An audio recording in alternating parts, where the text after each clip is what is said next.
overnight success after waiting for 20 years. I remember doing a presentation last year, and I think the room was half full. Are we making some money, finally? I would like to ask you some questions. Who thinks silver has topped already for this cycle? No. Who thinks, let's say, before 2030, we will see silver at $200? Who thinks we'll see $300? Well, still quite a bit. Who thinks we'll see $400? Still quite a bit. Who thinks we'll see $500? Okay, we're in the same camp. Who thinks we'll see $500 this year? Only a few. It's my idea we might see $500 this year. I'll tell you why.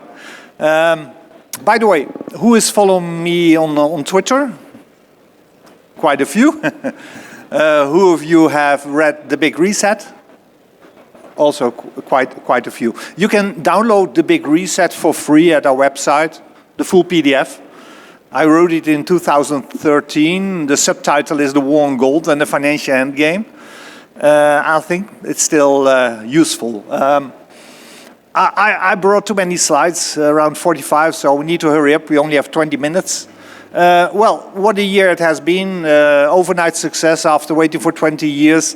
My kids, my boys are in their 20s now, and when they were young, they weren't playing with wooden blocks. We gave them silver blocks. We had all these silver 1 kilo bars, and there was building stacks. Look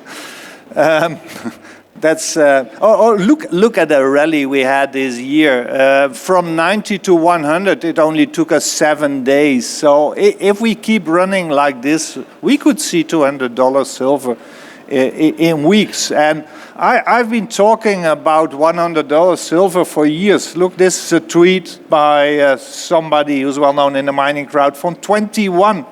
I was already calling for $100 silver, so I'm not that surprised. And I started stacking long ago. Look at that timestamp. That picture is from 2013. I founded 2 companies around gold and silver. One of them was Amsterdam Gold, a gold bullion business, gold and silver bullion business. We built our own private vaults around 2010 in the Netherlands. So this is from me and my family and my friends and clients.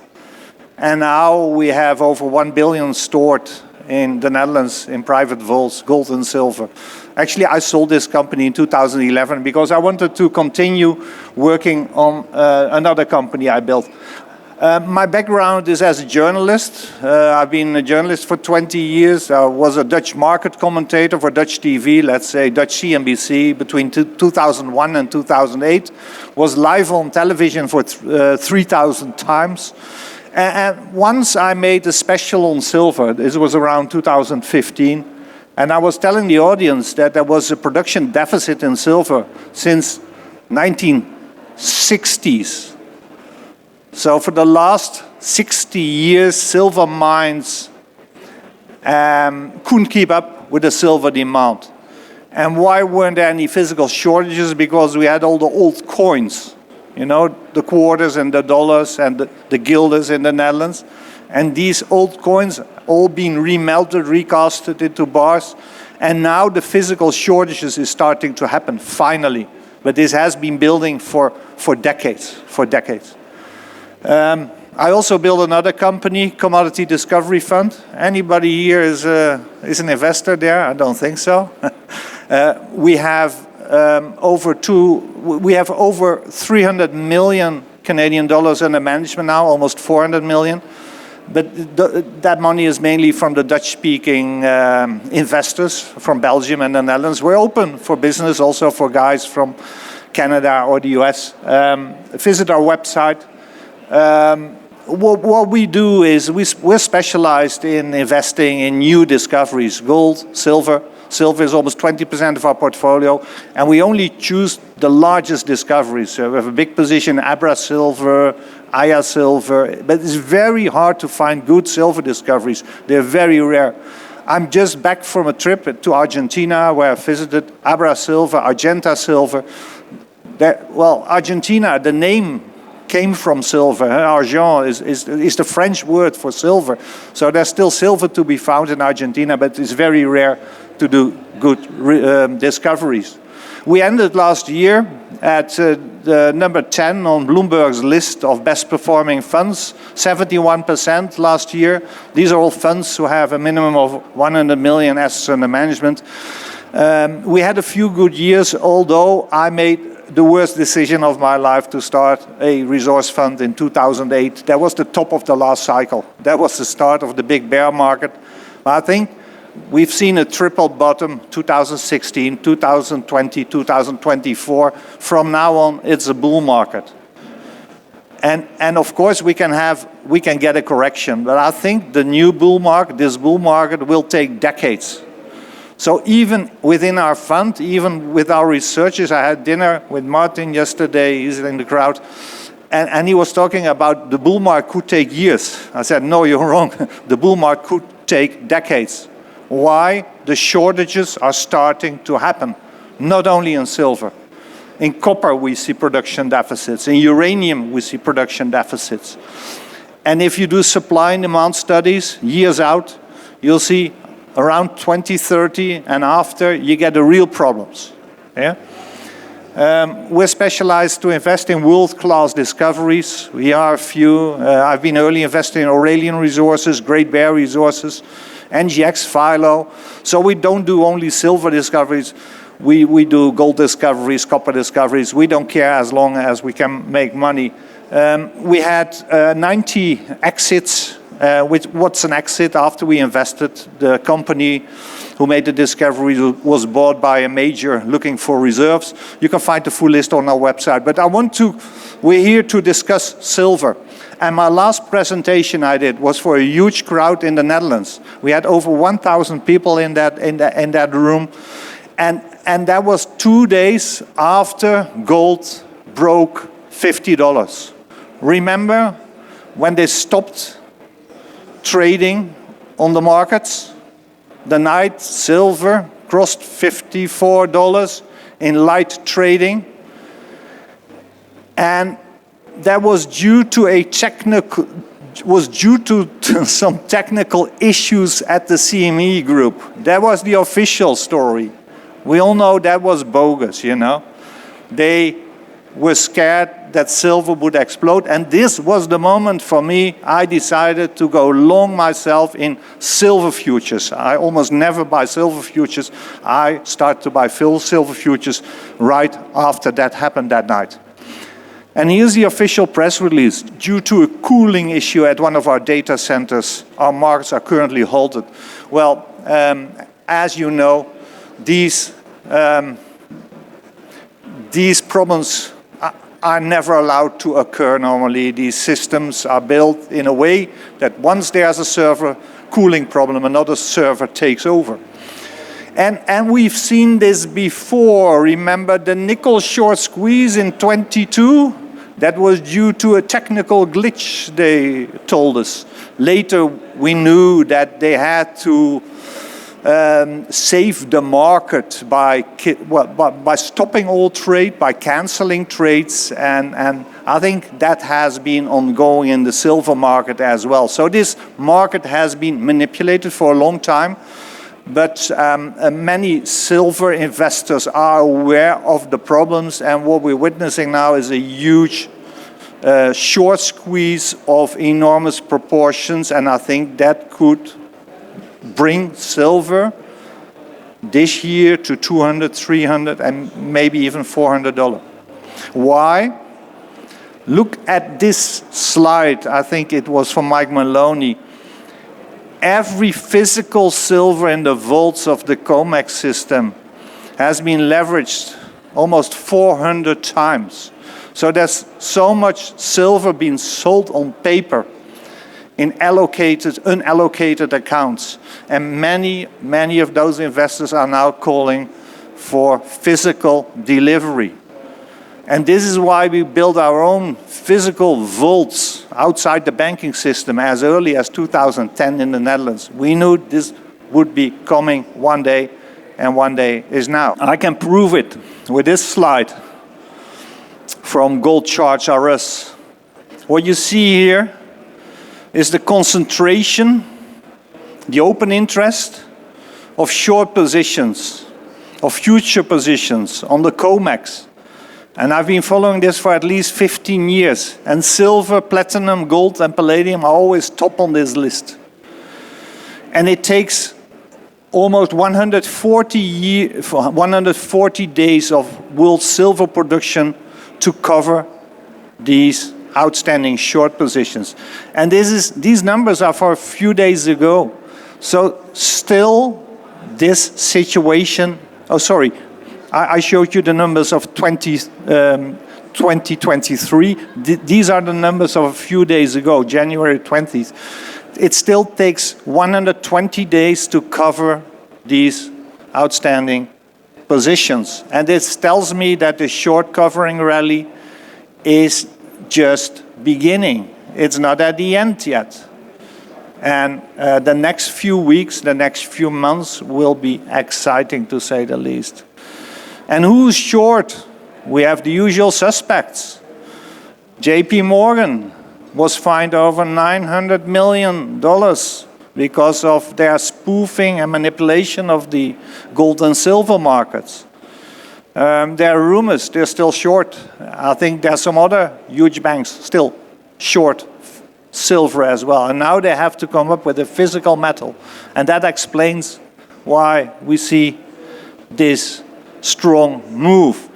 And this morning I was preparing this talk, and I thought, let's look at the share price of JP Morgan, and let's divide it by the silver price, so you get this ratio. And look what happened. In August, it's sounding the alarm bell. So JP Morgan is going down after silver started to go up quite a bit. And let's look at the other banks. And then it turns out Deutsche Bank is still trading above the 200-day moving average. Goldman Sachs is still trading above the 200-day moving average. Citigroup as well. But JP Morgan is telling another story. So this tells me JP Morgan has a problem. So this is only circumstantial evidence, but sometimes that's all you have. I think this is a sign. JP Morgan came down quite a bit last week. They came down 10%. But there's more to understand the silver story. Silver was added to the critical mineral list by the US a few months ago, just like copper. If you look at that list, that's an old tweet by Donald Trump. He once tweeted before he was president that silver is the most undervalued asset on the planet. He understands silver, which is telling. The US list of critical metals contains 60 minerals and metals now. You know, that's half of all the minerals and metals we have on Earth. So half of all the elements and metals are now called a critical metal, and that explains why our fund, the Commodity Discovery Fund, doesn't only focus on silver. But there's so many opportunities now where shortages are starting to arrive, and these shortages are production deficits, and I haven't seen one research paper telling me how the production deficits can be resolved in a few years out, or a decade out, or 2 decades out. So these problems will only start to increase. So we have this perfect storm for commodities now. You have the currency debasement, people start to flee toward the hard assets, and especially commodities. It's a geopolitical tool now. We'll tell a bit more on that. And Vladimir Putin, he understands. He's the first central bank. Russia is the first central bank who was starting to accumulate silver for strategic reserves. And I think soon we'll hear from the White House that they will start building silver silver supplies for the national security. And this old cartoon is getting more and more popular because it's not just silver, you know. If you look at the BRICS countries, which is China's in the lead, they no longer want to have the US paper assets. They don't want the treasuries. They're selling the treasuries. They are building their physical reserves. And this is a slide which I always show. I've been showing this for the last 10 years. Moscow, Russia and China have been very vocal for the last 10 years. They seek a reconstruction of the current world order together. That means the end of the Bretton Woods era, centered around a unbacked US dollar. And look at the expansion of the BRICS system. These guys are all trying to trade with each other without the dollar. And don't be surprised when they start to present their new trading system, monetary system, centered around commodities. And what are we hearing from Washington? What are we reading in the mainstream media? That Washington must prepare for a war with both Russia and China. And after the confiscation of so many of the assets of Russia, after the dollar has been weaponized, the countries in the East are starting to weaponize commodities. They're starting to weaponize gold. They're starting to weaponize silver and copper as well. And Ray Dalio, he's not a guy, you know, who's taking these words, using these words lightly. And when he said there's 50% chance we'll get a big war, you understand why people start to flee towards gold and silver. Imports from silver in India up almost 70%. That's a large country, you know, over 1 billion people. And if we look at the silver demand, it's not just from investors. Actually, investment demand was down in 24 compared to 2015. It's up now. But look at the solar cells. The demand for silver from the industry, 70% of the silver is now being used as a commodity just for the industry. The industry needs it. And production is coming down. It's very hard to increase the worldwide silver production. After a discovery has been made, it takes on average 18 years to build a mine. In the US, it's 28 years. The Trump administration is starting to cut the red tape and to try to bring this down. So there's no easy solution. All the money you can spend making new discoveries, it will take decades to really increase silver production if you ever can be successful. The first banks have started to hold sales of silver bars amid soaring demand. This was February this year in Korea. There were signs that the physical stress was reaching the markets. And now we reach the point that we're in this full-blown silver short squeeze.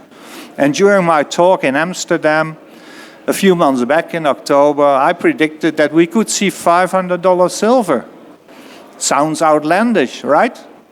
Well, it's just as outlandish as calling $100 silver when it's trading 20. It's 5x. It's just 5x. And after we've seen this huge technical pattern, this cup and handle, if you take this from a technical point of view, you could see $400 or $500 within a few years, let's say before 2030. But the most convincing, well, let's say evidence that we could see $500 is this one. Look at the gold-silver ratio from history. That goes back 5,000 years. In the first 4,700 years, there wasn't any electric light. Silver is the best conductor.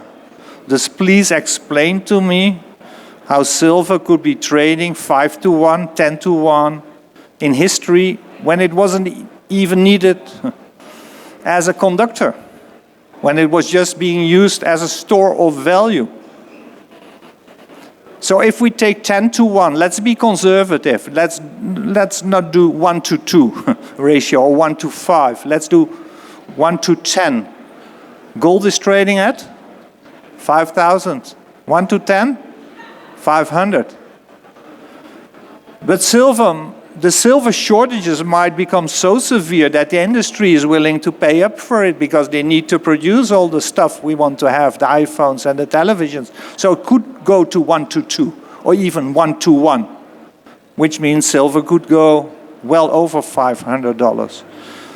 And then will investors in our fund, we don't buy the physical metal, we're not allowed, because one of the rules the banksters use to keep large investors away from the physical metal. We're a UCITS fund, highly regulated. We're not allowed to buy any physical metal. Not allowed, by law. That's how the system is built. So we only can buy the silver shares. And look at the valuation of the silver shares. This is the SILJ silver ratio. Silver is now the silver shares are now as cheap as the bottom around end of 2015, or the valuation during the COVID crash in March 2020, or as undervalued as they were in early 24, when nobody was interested, and I was speaking here for a room half empty. And I think this bull market won't take years. This bull market will take decades. Why? I started a commodity fund in 2008. That was the top of the last cycle. But the real top of the valuation cycle for commodities was in the late 1970s. And this graph shows it. This shows the valuation of commodities versus the Dow Jones, general equities.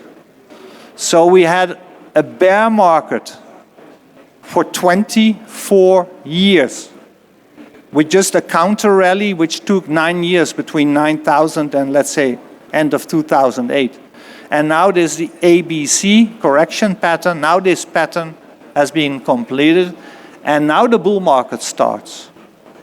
And this is the very first phase of a bull market, which, if we take the length of the bear market, what was it, 45 years, could take double, maybe 90 years.